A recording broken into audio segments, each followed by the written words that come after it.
ঝড়ে বিধ্বস্তদের পাশে বরাবরই রয়েছে জলপাইগুড়ি রামকৃষ্ণ মিশন আশ্রম। উল্লেখ্য, গত 31শে মার্চ ময়নাগুড়ি ব্লকের বার্নিশ এলাকায় টর্নেডোর দাপটে ব্যাপক ক্ষয়ক্ষতি হয়। এবার ক্ষতিগ্রস্ত পরিবারগুলোর হাতে বিভিন্ন প্রজাতির চারা গাছ তুলে দেওয়া হলো। এদিন ওই এলাকায় মানুষের হাতে সুপারি, নারকেল, তেজপাতা গাছের চারা তুলে দেওয়া হয়, পাশাপাশি বৃক্ষরোপণ করা হয়। জলপাইগুড়ি রামকৃষ্ণ মিশন আশ্রমের সম্পাদক স্বামী শিব প্রেমানন্দজি মহারাজ বলেন, আজ আমরা 200 পরিবারকে গাছ দিলাম, পরবর্তীতে আরও 200 চারা গাছ দেওয়া হবে।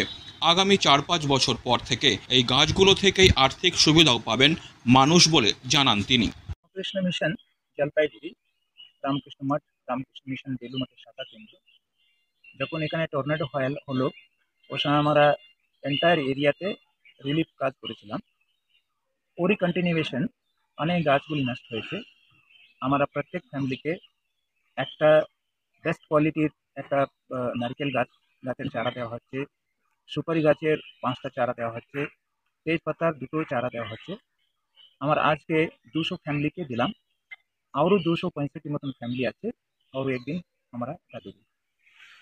এই গাছগুলো দিলেন মহারাজ, এতে ওদের আর্থিক দিক থেকেও তো সাহায্য হবে কি? আমরা এরকমই এগুলি দিলাম। এটা 3-4 বছর পরে যেরকম নারকেল গাছ আছে ওটা ভালো ফলন দেবে, সুপারি গাছ আছে সুপারি মানে পাওয়া যায়।